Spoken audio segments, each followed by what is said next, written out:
తెలంగాణ పోరుగడ్డపై పుట్టిన బిడ్డ కల్వకుంట్ల కవిత. చిన్నతనం నుంచి పోరాటాల్లో మునిగి తేలిన తండ్రిని చూస్తూ పెరిగిన బిడ్డ. ప్రత్యేక రాష్ట్ర సాధనలో చావు వరకు వెళ్లిన కేసీఆర్ గట్స్ని చూసి ఇన్స్పైర్ అయ్యి తండ్రి బాటలోనే నడిచిన బిడ్డ నేడు ఒంటరిగా ప్రజాక్షేత్రంలో అడుగుపెట్టింది. ఇప్పుడు ఆమెకి ఎవరూ లేరు.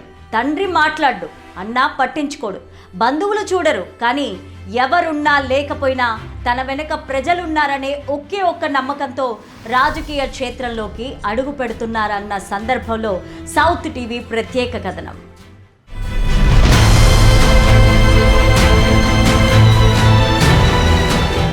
సొంత కుటుంబంలోని వారే మహిళనే ఒకే ఒక్క కారణంతో ఆమెను వెనక్కి నెట్టారు, రాజకీయంగా అణగదొక్కారు.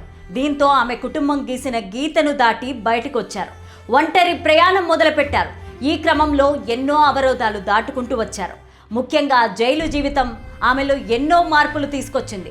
ఒక్క ముక్కలో చెప్పాలంటే కష్టంలో ఉన్నప్పుడు ఆదుకున్న వారే నిజమైన స్నేహితులు, బంధువులు అనేది బాగా అర్థమైంది. అందుకే బయటకు వచ్చాక బంధుత్వపు ముసుగులేసుకొచ్చి మాయ మాటలు చెప్పేటోళ్ళ మాట వినలేదు. తన అంతరాత్మ ప్రబోధానుసారం నడుచుకుంటున్నారు. తాడో పేడో తేల్చుకోవడానికే సిద్ధమయ్యారు. ఒకవైపు వ్యక్తిగత జీవితం, మరోవైపు కుటుంబం, పిల్లలు, రాజకీయం. ప్రయాణంలో ఎన్నో విజయాలు, పరాజయాలు, అవమానాలు, తిట్లు, ఎదురు దెబ్బలు ఒక్కటి కాదు. చిన్న వయసులోనే రాటుదేలిపోయారు. గుండె దిట్టవు చేసుకొని, మనస్సు రాయి చేసుకొని, తండ్రి ఆదేశాన్ని, అన్న అహంకారాన్ని, బావ రాజనీతిని, చివరికి కుటుంబాన్ని వదిలి బయటకు వచ్చేశారు. ఇంతవరకు ఇలా సాగిన ఆమె ప్రయాణం ముళ్ళబాటలోనే సాగిందని చెప్పాలి. డబ్బులుంటే సంతోషం రాదు, సక్సెస్ రాదు. అందుకే ఆమె తెలంగాణ జాగృతి పేరుతో సంస్థ పెట్టి ఎంతో మందికి చేదోడు వాదోడుగా నిలిచింది. పేదలకు, శ్రామికులకు, కర్షకులకు అండగా నిలిచారు.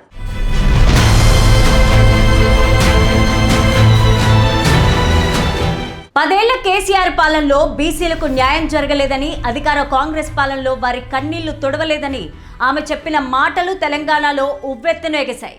బీసీ నినాదమే ఆమె అస్త్రంగా మారింది. అదే ఆవేదన, అదే ఆత్మగౌరవం ఆమెను సరికొత్త దారిలో నడిపించేలా ప్రేరేపించింది.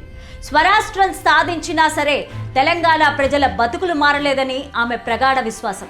అందుకే నేనేంటో నిరూపిస్తాను, ప్రజలకు మేలు చేస్తాను, ఇప్పుడు నా స్వరం వినిపించాల్సిన సమయం వచ్చిందంటూ సొంత పార్టీ వైపు అడుగులు వేశారు. నిజామాబాద్లో రెండోసారి ఎంపీగా పోటీ చేసినప్పుడు ఎదురైన ఓటమికి నా అనుకున్న వాళ్లే కారణమని ఆమెకు బోధపడింది. ఎందుకంటే పార్టీ అధికారంలోకి వచ్చింది, ఆమె ఓటమి పాలైంది. అప్పుడే కవిత మనసులో అనుమానాలు మొదలయ్యాయి. ఇంట్లో కుటుంబ సభ్యుల ఆలోచనలు అర్థమయ్యాయి. నిజానికి ఆ ఓటమి ఒక వరంలాగా మారింది. ఎవరెవరు తన వాళ్ళో తెలిసింది. అంతేకాదు, రాజకీయాల్లో గెలుపు ఓటముల మధ్య భేదాన్ని అతి త్వరలోనే గ్రహించే అవకాశం వచ్చింది.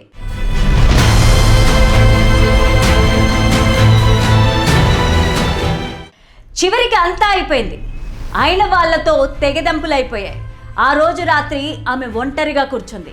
ఒక్కటే ప్రశ్న, ఇక్కడి నుంచి ఎలా మొదలు పెట్టాలి?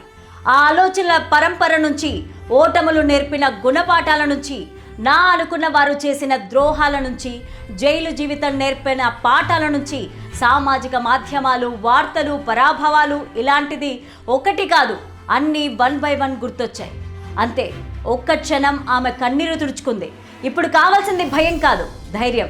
ఎక్కడ పోగొట్టుకున్నామో మళ్ళీ అక్కడే వెతుక్కోవాలి. చేతులు ముడుచుకొని ఇంట్లో కూర్చుంటే లాభం లేదని ఆత్మవిశ్వాసంతో అడుగులు వేసింది. ఆ ప్రేరణ ప్రజల దగ్గరకు తీసుకొచ్చింది. ఆ 4 గోడల మధ్య కవిత కొత్తగా తనను తాను చూసుకుంది. సొంత పార్టీలో గౌరవం లేదు, అధికారం లేదు, అనురాగం లేదు, ఆప్యాయత లేదు, అనుబంధం అంతకన్నా లేదు. అంతా అవాస్తవమే ఉంది. అందుకే భ్రమల నుంచి బయటపడి వాస్తవ ప్రపంచంలోకి వచ్చింది. లిక్కర్ కేసులో కవిత తప్పు లేదని సుప్రీంకోర్టు చెప్పింది.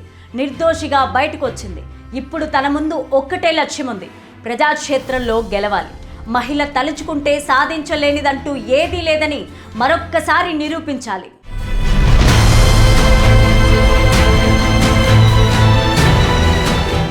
మరి కవితక్క ఒంటరి ప్రయాణంలో ఆమె ఎదుర్కొన్న కష్టాలను చూసినా మీకేమనిపించింది? కామెంట్ల రూపంలో తెలియచేయండి.